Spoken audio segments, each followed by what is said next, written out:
Welcome to the Casted Podcast. It's the destination for the most innovative and forward-thinking marketers in B2B, like you. Each week, I host conversations with brilliant marketing leaders on the tactics and tricks that they're harnessing to reach their revenue goals, rev their thought leadership engines, amplify their marketing voice in the marketplace, and ultimately drive real business results. I'm Lindsay Tjepkema, CEO and co-founder of Casted, and this is the Casted Podcast. My name's Adam Shoenfeld, co-founder and CEO at Keyplay, and also I'm the lead analyst at PeerSignal.org. So I have like two things going at once. Because you just don't have enough going on with one. You got to do both. You have to do two. Two's better than one. Well, we're going to talk today about the relationship between, like, first of all, what is PeerSignal? What is Keyplay? How do they go together? What does that mean? And specifically, great place to start is what brought us together to begin with is that you shared some posts on LinkedIn, where I spend a lot of time, about brand podcasting and what it means for B2B. And I was excited to see the data because there's not a lot of data about shows specifically created and managed by brands. It's kind of podcasting in general. So let's start there. Let's talk about what you shared and kind of where it came from, and then let's get into it. Sure. Yeah. See, I'm glad I started sharing that because then we got to connect and here we are. So PeerSignal, what we do, I could talk about Keyplay in a bit, but at PeerSignal, we basically do research on modern go-to-market. And we study like SaaS companies, AI, fintech. So we're trying to track what's happening in emerging markets and dissect and analyze their go-to-market strategies and then produce research on that. So you can think of us kind of like an analyst firm, but at a very small scale with a very deep focus on like modern B2B go-to-market. And so we keep an index of about 2,000 SaaS companies. And one of the things we looked at recently, the post that you're mentioning, was how many of them have a podcast? And we do this by crawling their websites and looking for a link to a podcast on their resources page, on their homepage. And we found, I believe it was 26% of them have a podcast. Now, keep in mind that our index skews to sort of like venture-backed, high-growth companies. So that I would suspect if you took the general population of B2B companies, it's much, much lower. But within this kind of forward-thinking group, let's say, it's pretty high adoption, right? At about a quarter. There was a bunch of interesting stuff beyond that we could dig into, but that was like the headline stat. And we looked at a bunch of examples and kind of got into that more. Yeah.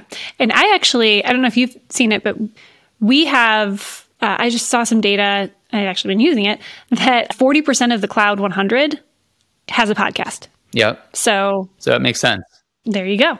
And I've definitely seen it grow. I mean, we started Casted 4 years ago, and the conversations that we were having then in the market and with prospects was, should you start a podcast? Would you start a podcast? Do you think you'll ever have a podcast?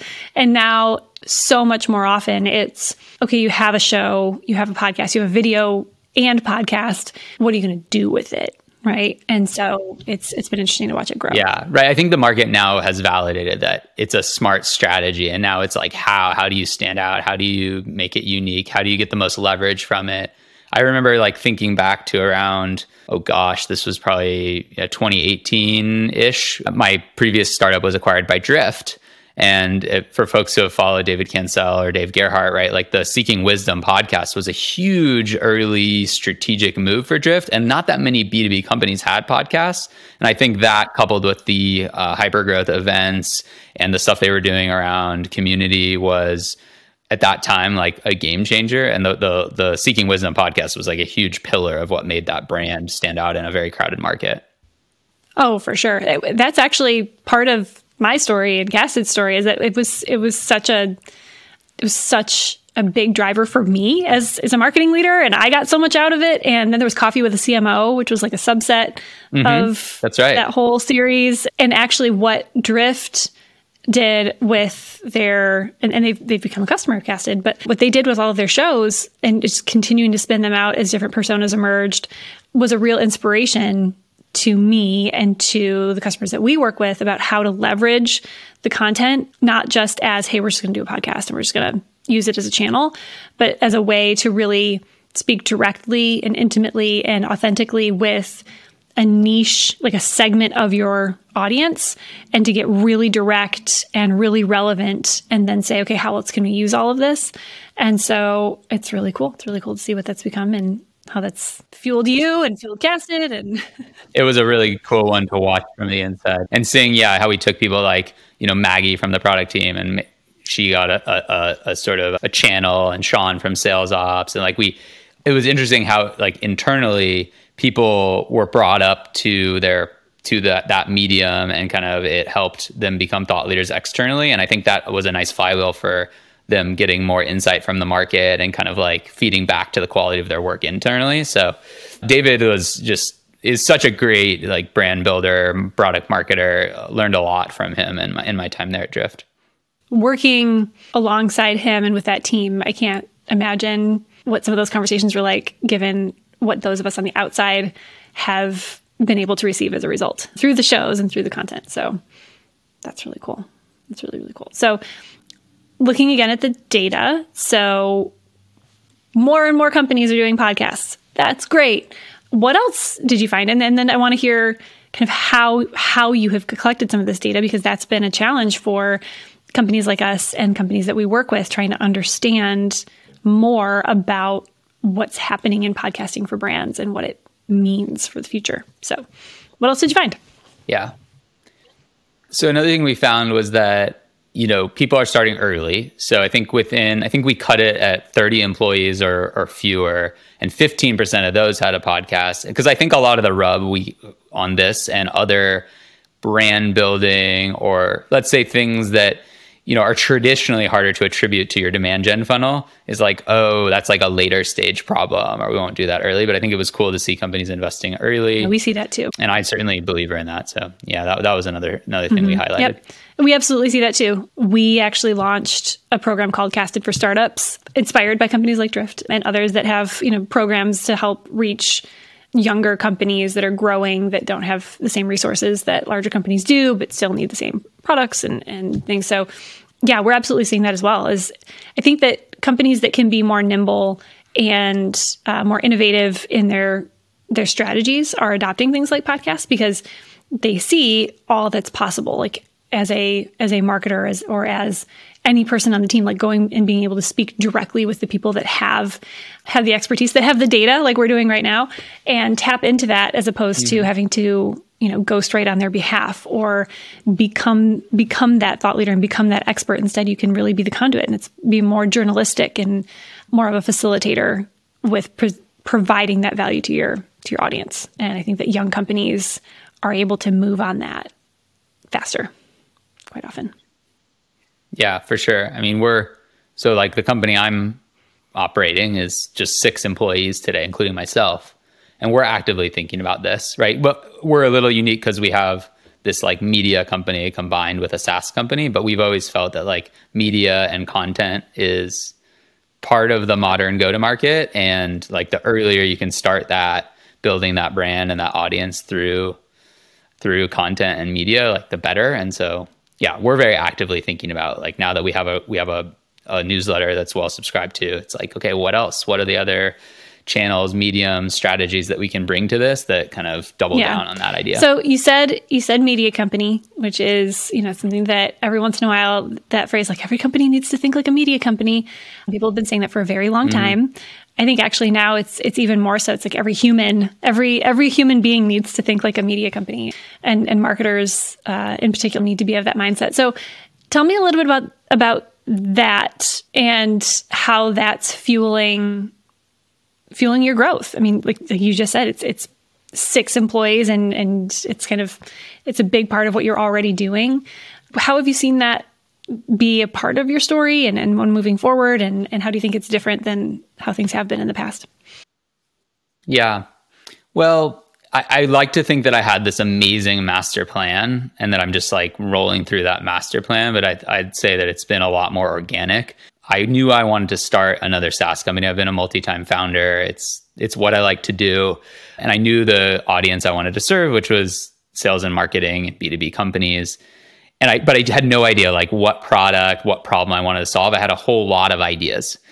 And I was like, well, I don't really want to just sit on my hands and spend all my time doing customer interviews to kind of validate this, what I'm going to do. So I started creating content and started PeerSignal. And really, initially, we focused just on studying product-led growth. And so it was just like, let me just put myself out there, start creating stuff for the community with a capital C that like I want to serve, and see what happens. And I think I had this inkling that like, okay, there's option value here. If we build an audience, if we build a community, ultimately when we arrive at the SaaS product, we'll be able to leverage that for product feedback and insights, for lead generation, for a million things. But it wasn't like, didn't exactly know, okay, we're going to build this kind of media company, and then we're going to like roll out the SaaS company, and we know what that is. And then here's how that flywheel is going to just work over time. It was a little bit more organic, which is why I think the connection of the two brands and how they work together and what they each are is still very much a work in progress. And an outside observer can kind of see like where it's not strategically perfect yet, because it is totally work in progress. So that was the background to give that as a starting point. Great segue. So tell us more about it. Tell us about PeerSignal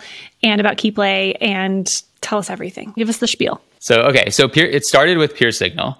And the first thing, like I said, was studying product-led growth. So what we did is we created like an Airtable of a bunch of PLG companies. And then we started writing a weekly newsletter.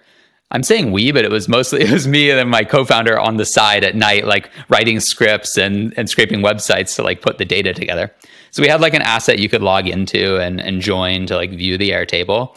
And then you were receiving the newsletter. And that still today is largely the motion. We've just expanded it to cover well beyond PLG, like all of SaaS, fintech, AI, right? And we're expanding to more markets.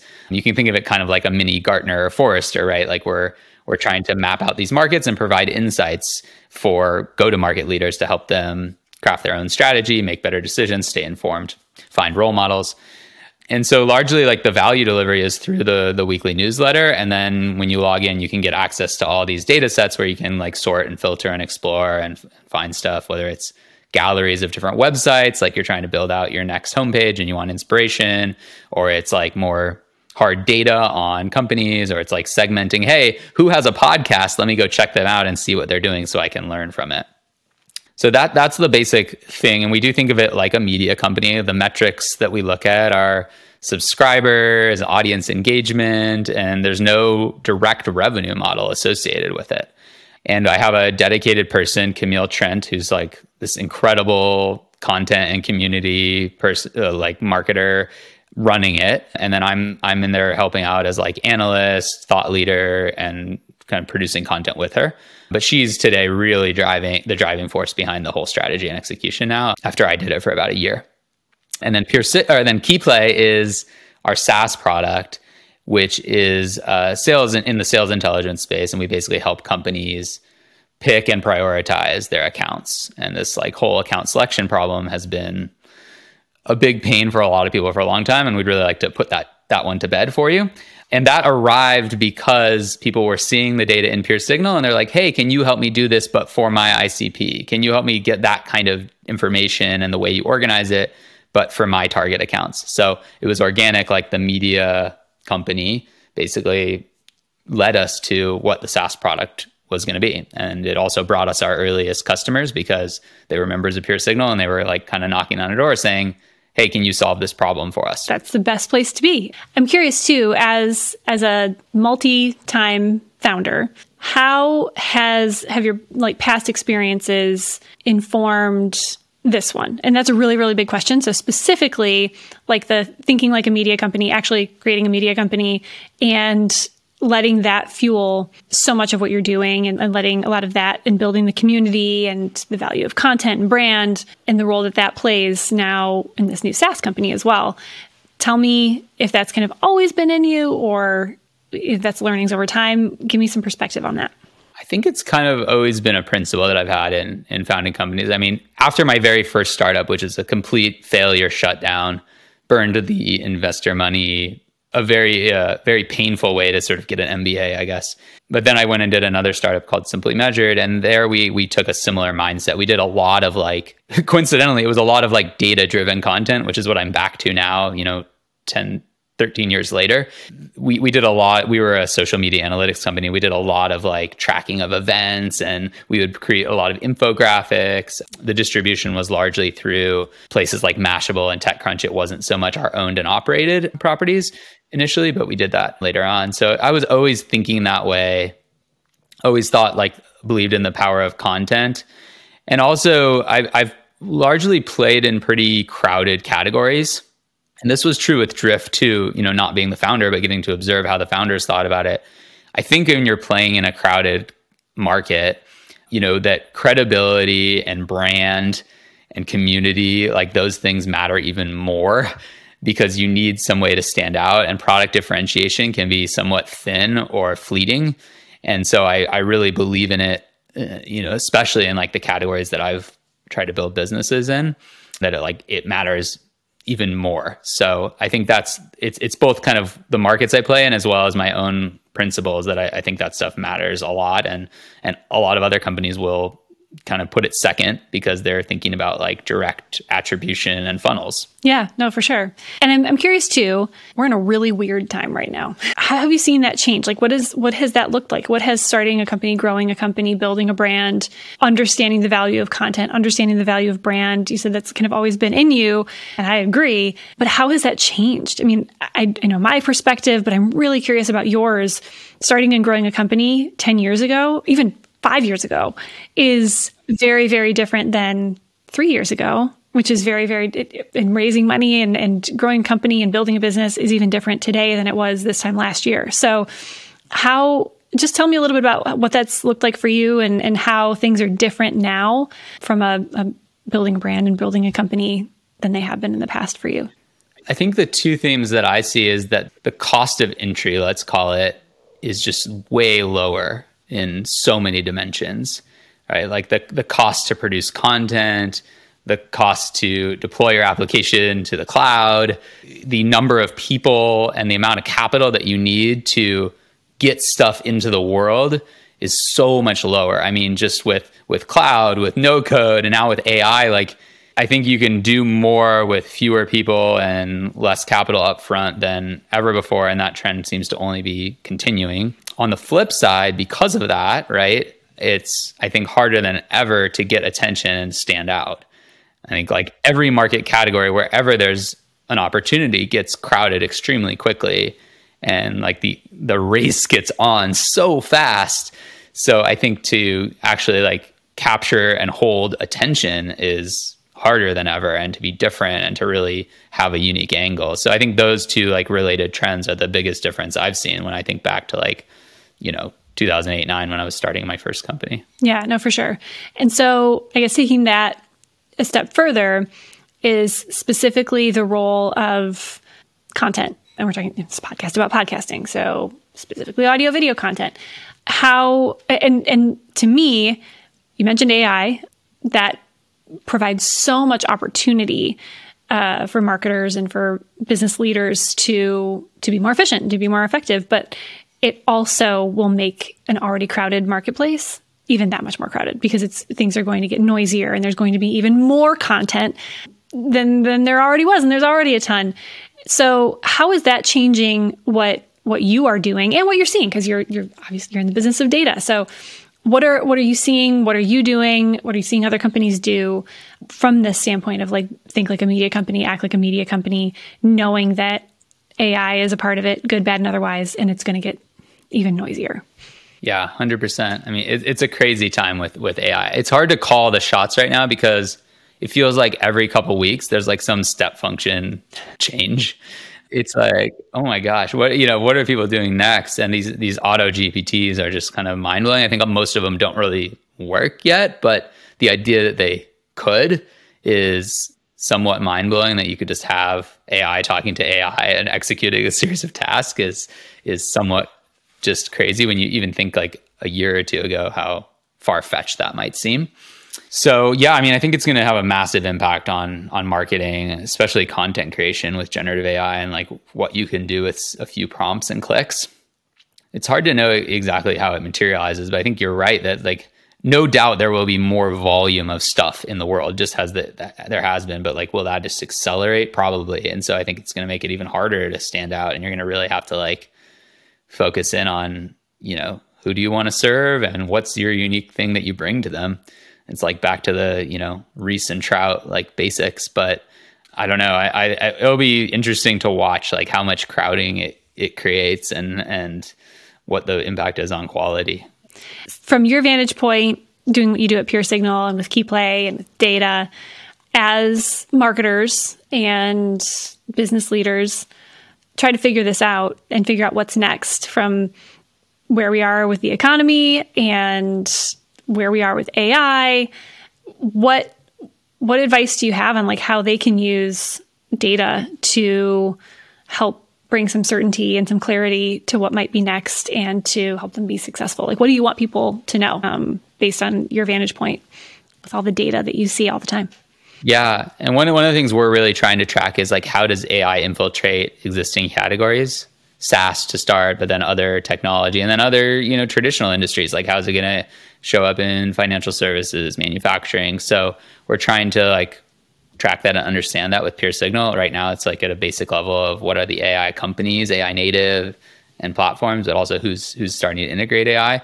I mean, I think like the early read on that is that just about every software company is certainly going to like either be turbocharged or accelerated by AI or massively disrupted by it, right? Like, I think probably like you and I have built our careers around believing that software is eating the world. And now I think it looks like AI is probably going to eat software to some extent. So that's, I think my early read is like, if you're not doing something with it, if you're a software company, like I would be pretty nervous. So we're trying to help like surface that and show case studies and examples of what people are doing, what are the use cases, what are the scenarios. For my own business, we're definitely like integrating with these new generation of large language models and trying to figure out how to like make our data better, deliver more value to our customers. So I think everybody's like, if you're not going through that exercise to some extent, I feel like it's a big risk. No, for sure. And tell me too, again, thinking like a media company, I know you don't have a podcast yet. We'll work on that. We'll work on this. But obviously thinking like a media company, you're putting out really great content that's really helpful to people like me. That is uniquely human right now. At this, May 3rd, 2023, creating the content that you are and the way that you are doing it, having this conversation literally right now is uniquely human. There are opportunities and threats right at the doorstep, like right in front of us that are saying, but does it have to be uniquely human? Could it be made better or different or faster with AI? What's your opinion? Like just you as a content creator, as a content provider, as a content deliverer, who's adding value to a lot of other people with the content that you're providing. What's your opinion on how AI should be used, knowing that you're not a technologist saying how it will be used technologically speaking, but like big picture, strategically, like how do you hope it serves content creators and community builders? I don't know if I have the best answer to this, Lindsay. I mean, I think really the audience decide. Like the audience is the test of everything, right? So that's how I want to think about it. Is I don't want to have too strong of opinion of like, oh, I won't automate this, or I won't AI enhance this, or this will always have human touch, or this won't. I think ultimately, like the only litmus test is like which way the audience is going. What are they engaging with? What do they care about? Are they saying that's valuable and useful? And so I'm just going to like anchor on that. And I think we'll try things.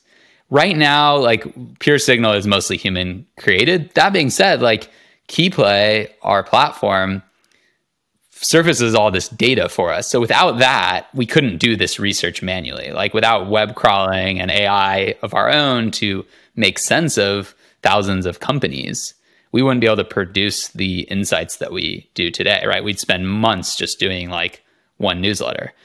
So we are getting leverage in that regard. But like, is there a point where we can write a series of prompts that would just actually execute the entire newsletter for us and like interpret the data set?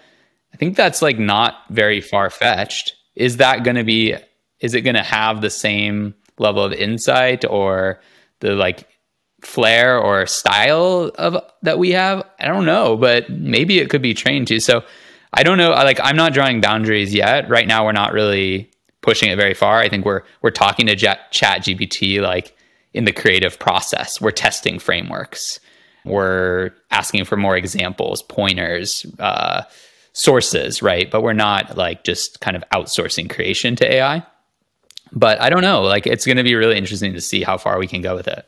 Absolutely. And it's such an interesting time with marketers being pressured to do more with less, which is what marketers are always pressured to do, but especially now.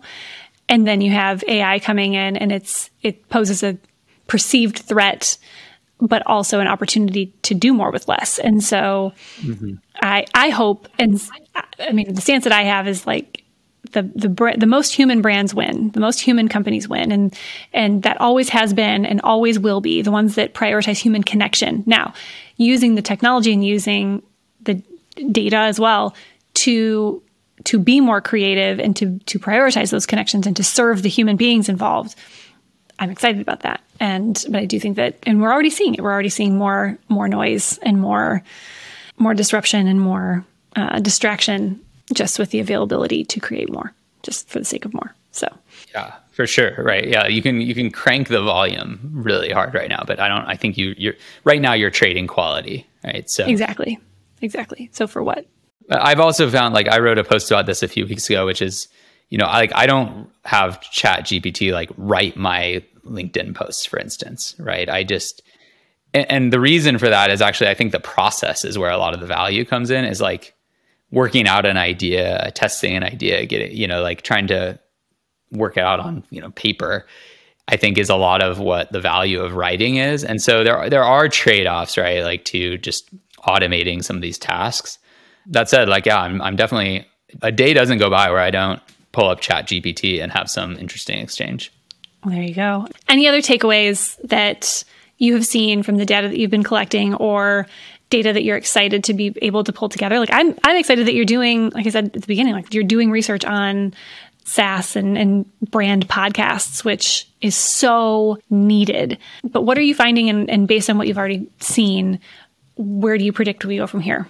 Yeah, I mean, the last thing I noticed, I don't know if this stood out to you or not, was that it was about 2x more webinars and events versus podcasts, which to me is kind of insane, because it's like, you're already recording stuff. Like, why is that not a podcast too? It's like my friend Mark Killens, who I know is one of your advisors, like, he has this whole like triple play idea. And that seems definitely like a missed opportunity. So I'm surprised that, like, I was surprised by how many companies are like investing in video, webinars, live events, virtual events, but that aren't actually podcasting, because at least for myself, like I love consuming the audio feeds on stuff. And so that definitely seems like a miss. So it seems like a lot of companies have this muscle of like producing the style of content, but aren't necessarily leveraging all the kind of mechanisms for distribution or packaging. Say it louder for those in back, because that's like the casted pitch right there, right? It is. Yes. Thank you for that. Well, and you mentioned Mark over at AirMeet. We love working with them, and that opportunity to say, hey, if you're recording content anyway, if you're doing a webinar is a live podcast, is a virtual event. Like, they're the same thing. It's just based on how we package it and what context and how we market it. But this conversation, if we had people listening live, or if we had an audience, it would be a webinar. It would be a virtual event.